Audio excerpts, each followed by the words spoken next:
Hello everybody, Digging Deeper, good to see you all.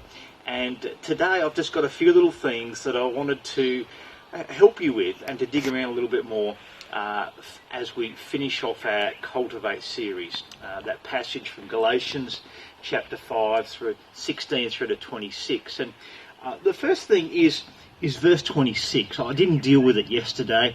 I didn't get time to. It says this: "Let us not become conceited, provoking one another, envying one another."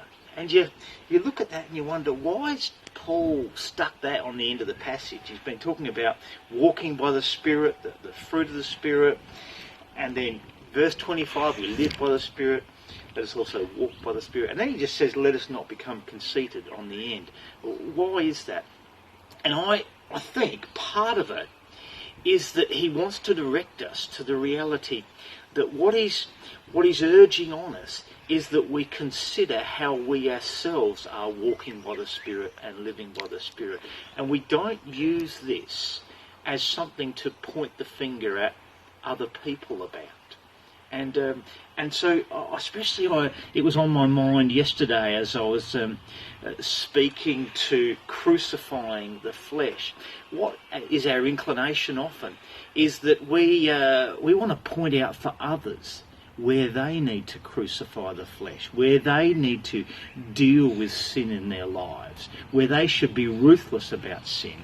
And we don't like it so much when we are deliberating on it for ourselves.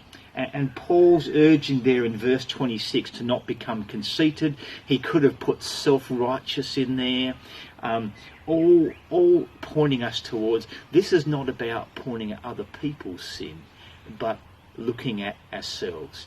It's not about pointing to other people and saying, you're not walking by the Spirit, you're not displaying the fruit of the Spirit, you're actually displaying the fruit of the flesh. No, this is about looking at ourselves and asking ourselves sincerely, look, am I cultivating this walking by the Spirit? Am I cooperating with God's Spirit as I set out to follow Jesus? And just finally, in this whole series, self-control didn't get much discussion for us. I dealt with it alongside patience. And I heard something excellent yesterday as I was listening to a podcast, and it was simply this, that we will always have the battle between the important and the urgent. The important for us as followers of Jesus is that we love God and love other people. The urgent that we find pressing in on us is our own flesh, to please ourselves. And I thought that was a really good way of thinking about this idea of walking by the Spirit, this battle between the important and the urgent. And I want to urge you, pardon the pun, I want to encourage you to keep thinking, am I just pleasing myself, or am I living out the reality of my Christian faith, that Jesus is number one for me, and because of that, I'm going to love God and love other people. Thanks. I hope that helps you today. God bless you through this week.